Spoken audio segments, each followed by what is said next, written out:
¿Cómo es posible que un país que todavía lucha por sobrevivir nos enseñe que se puede ser millonario y aún así caminar descalzo? Ese es Sudán del Sur, un país en donde las vacas valen más que el oro, donde el tiempo no se mide en relojes, sino en amaneceres que siguen pareciendo los mismos. Un país donde las cicatrices en la piel no son heridas, sino símbolos de historia, valor y pertenencia. Aquí el pasado no se cuenta con palabras, se lleva grabado en el cuerpo. Y aunque su bandera flamea desde hace apenas una década, sus raíces se hunden en milenios de historia. Este no es el Sudán del Sur de la guerra ni del miedo.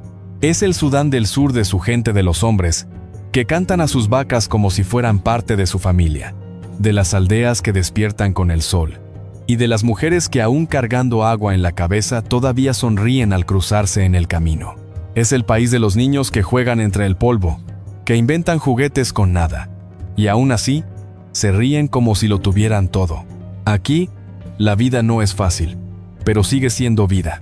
Se baila para agradecer, se canta para no olvidar, y se sonríe quizás, porque rendirse nunca fue una opción. Pero para entender a Sudán del Sur, hay que volver al origen de su dolor. Hay que mirar su historia más de cerca durante más de medio siglo. Esta tierra fue escenario de una de las guerras más largas y olvidadas del continente africano. Una guerra que la dividió en dos. El norte y el sur se enfrentaron por el poder, por la religión, por el petróleo. Bajo esta tierra hay tanto oro negro que podría haber cambiado el destino del país. Pero esa riqueza nunca llegó a quienes más la necesitaban. En el fondo, lo que el sur reclamaba era algo más simple. La posibilidad de ser libre. El sur, habitado por pueblos nilóticos, luchó por su identidad, por su voz, por su libertad. Millones murieron, otros millones huyeron, y aún en medio del fuego la esperanza siguió encendida hasta que el 9 de julio de 2011, el sueño se volvió bandera. Sudán del Sur nacía como el país más joven del mundo. Las calles de Juba se llenaron de cantos y de lágrimas. El cielo ardía. Y por primera vez, el pueblo respiraba algo parecido a la paz. Pero construir un país desde la nada no es fácil. Nació con deudas, sin caminos, sin hospitales y con la herida todavía abierta. Aún así el pueblo eligió seguir, porque hay heridas que no se cierran con el tiempo, sino con la voluntad de volver a empezar desde entonces. Cada amanecer en Sudán del Sur es más que un nuevo día. Es una segunda oportunidad. Hoy no venimos a buscar paisajes perfectos, ni horizontes de postal. Venimos a mirar una realidad, a conocer un lugar que no brilla por su belleza, pero sí por la fuerza de su gente en el corazón de África. A orillas del Nilo Blanco se encuentra Juba, la capital de Sudán del Sur. Aquí vive apenas una pequeña parte del país, 500,000 de personas, en una nación de más de 11 millones de habitantes. Juba es el único lugar donde el país parece tener forma de ciudad. Hay algunos edificios, un par de hoteles lujosos y una sola carretera de concreto que conecta las principales zonas. Nada aquí está terminado, pero todo parece a punto de empezar. Aquí, el amanecer tiene algo distinto. Las mujeres caminan con cántaros en la cabeza. Los vendedores encienden el fuego para preparar el té. Y los niños corren descalzos entre los puestos del mercado, mientras el olor a tierra húmeda anuncia otro día que comienza. Los mercados de Juba, como el Konyo Konyo, son un mosaico de idiomas, colores y voces. Hay frutas, ropa, herramientas y un bullicio que no necesita traducción. En una esquina los ancianos negocian bajo la sombra de los mangos, en la otra. Los jóvenes revisan sus teléfonos buscando una señal que no siempre llega. Es el pulso de una ciudad que camina entre dos mundos, el pasado que duele y el futuro que insiste al caer la tarde. Los tambores resuenan desde los barrios de Gudele y Munuki, recordando que la música aquí no es entretenimiento, es memoria, gratitud y resistencia. Cada ritmo es una oración, cada baile una forma de seguir vivos. Juba nos enseña que no hace falta, que todo esté en orden para empezar de nuevo, que incluso entre el polvo y las cicatrices, la vida encuentra su manera de seguir caminando. Pero más allá de Juba, donde el asfalto termina, comienza otro Sudán, el del polvo, el barro, la distancia y la vida que todavía resiste fuera de Juba. El país se vuelve silencio. Los caminos se deshacen en polvo, Y las casas de cemento se transforman en barro aquí en las aldeas. La vida depende del sol y del río. Cuando el Nilo se desborda lo cubre todo, y cuando se seca deja grietas en la tierra y en el alma. No hay electricidad. En algunas aldeas una vieja batería de auto se convierte en punto de encuentro. Los pocos que tienen teléfono lo dejan cargando durante horas, mientras los demás esperan bajo la sombra. Conversando el internet apenas existe. La señal es débil, casi un suspiro. Y cuando aparece, parece una promesa que el viento borra. En los caminos, los hombres caminan con fusiles. Al hombro no es amenaza. Es costumbre en un país donde la guerra se volvió parte de la memoria. Las armas se usan para cuidar el ganado, proteger los cultivos o simplemente sentirse seguros. Pero en medio de esa quietud la gente sigue sonriendo. Cocinan al fuego, cantan al atardecer y hacen de cada día una forma de resistir en el camino hacia el norte, donde el polvo vuelve a levantar. Vuelo sobre la sabana descansa una aldea llamada Bor, la tierra del pueblo dinka, uno de los más antiguos y orgullosos de Sudán del Sur. Aquí la vida gira alrededor de las vacas. No son solo animales, son el centro de la existencia, la medida del tiempo, la base de la cultura y del alma. Entre los dinka cada vaca tiene un nombre propio. No se las cuenta, se las recuerda. Se las distingue por la forma de los cuernos, por los dibujos de su piel, por el sonido de su mugido. Al caer la tarde, los jóvenes se acercan al rebaño y comienzan a cantar.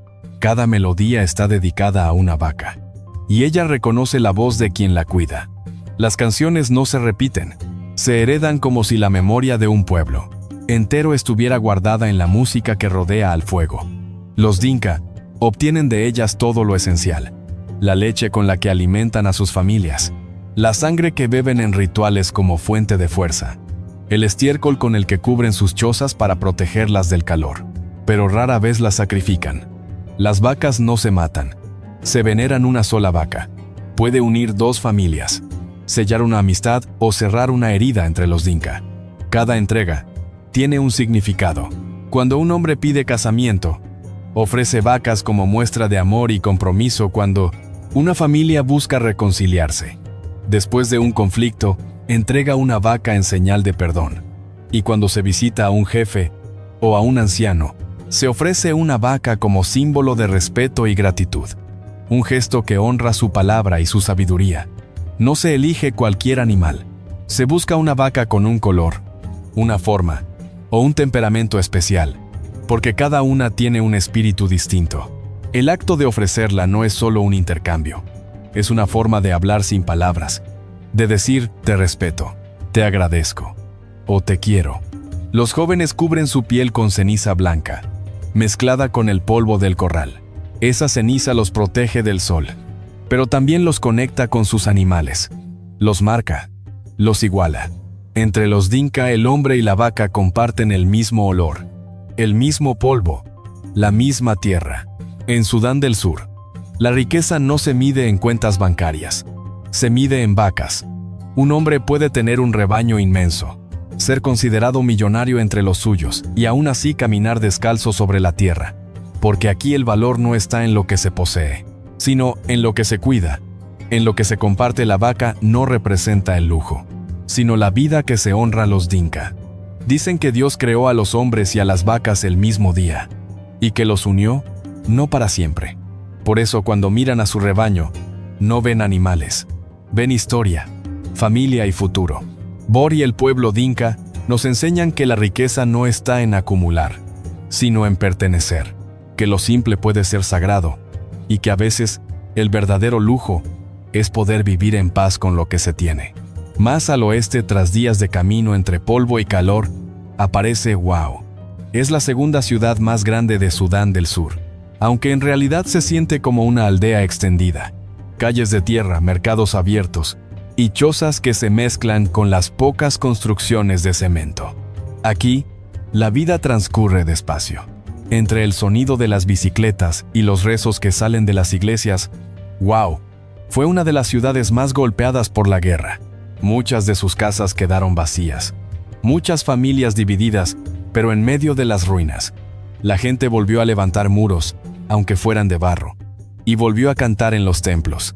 En el centro se alza la Catedral de Santa María, enorme, silenciosa, testigo de un pueblo que nunca dejó de creer allí. Cada misa es una celebración, y cada canción es una plegaria por los que se fueron afuera. Los niños juegan con pelotas hechas de trapo. Los vendedores gritan precios, y el polvo lo cubre todo, como si quisiera recordar que nada aquí se da por perdido. ¡Wow! No es una ciudad rica, pero es un símbolo de lo que el pueblo sursudanés mejor sabe hacer: empezar de nuevo entre la fe y la necesidad, entre las ruinas y la esperanza. La vida en Wau sigue lenta, humilde pero firme, como el latido de un corazón que se niega a rendirse al norte. Siguiendo el curso del Nilo Blanco, se encuentra Malakal. Durante años, fue el puerto más importante de Sudán del Sur.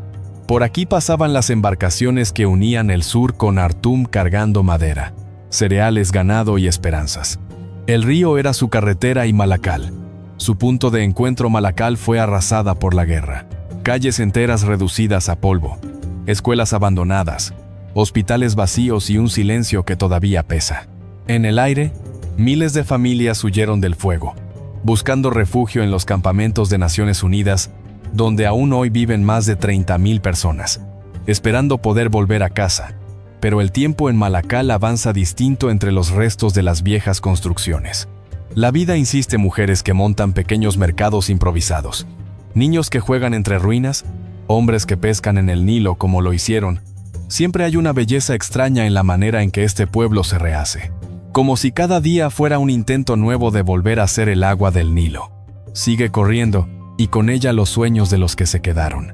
En las noches, cuando el viento sopla sobre las casas destruidas, se escucha el murmullo de quienes aún creen que el futuro puede construirse con lo poco que queda. Malakal es una herida abierta, pero también una promesa, because in every brick laid, in every child laughing among the rubble, there is a silent way of saying we are still here.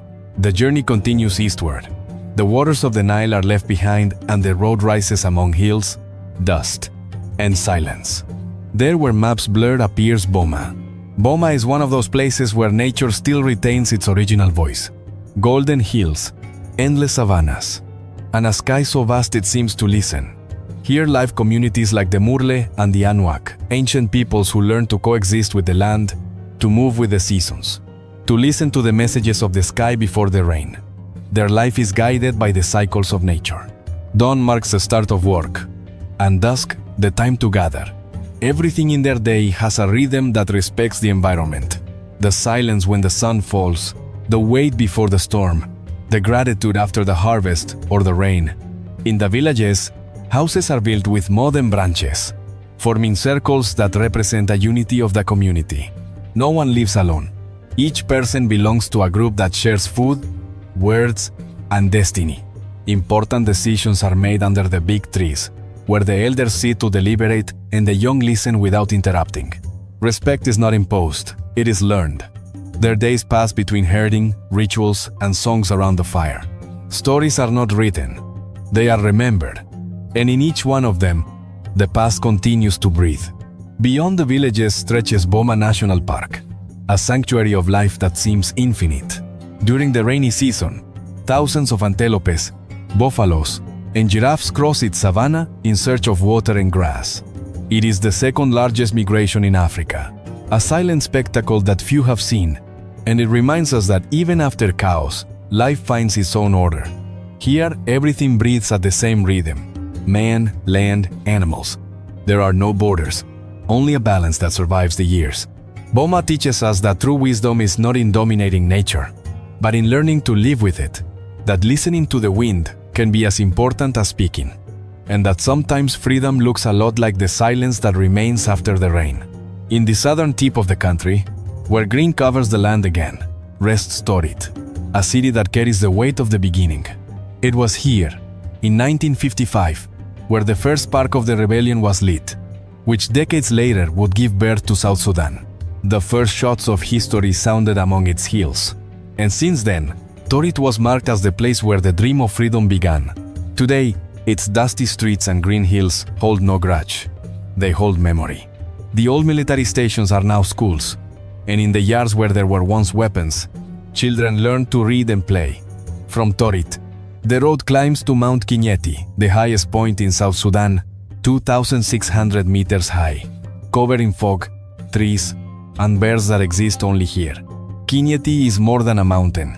It is a symbol, a place where the sky seems within reach, and where the country is seen as a whole, from the green of the south to the gold of the north. The elders say that when the wind blows strong, you can hear the voices of those who are no longer here, not as a lament, but as a reminder of everything it cost to get here. Torit teaches us that beginnings are never forgotten, because in every mountain, in every school that reopens, the echo of those who dreamed first still beats. After traveling through rivers, savannas, and mountains, it is clear that South Sudan is not just a young country. It is a heart that is still learning to beat. Here, every dawn is an act of faith. People do not live from the past. They live despite it. Here, poverty is not measured by what is missing, but by everything that resists. Because where the world sees misery, they still see life. Where there is dust, they see a path. Where there are wounds, they sow hope. And although tiredness weighs, they keep dancing. They sing at dusk. They laugh in the middle of the dust. And they celebrate the little as if it were enough. Perhaps that is their greatest wealth. The ability to keep smiling, even when the world stops looking. Sometimes true abundance is in the invisible, in faith, in community, in the silence after the storm. South Sudan does not need us to understand it, only to listen to it. Because even though it walks barefoot, this country reminds us of something the world forgot. Dignity is not bought, it is sustained. And that perhaps being a millionaire has nothing to do with money, but with the ability to keep standing, even when everything seems to have fallen. If you want to keep exploring stories that restore our humanity, subscribe and join me on this path. Because the world is full of places that, like South Sudan, still have something to say.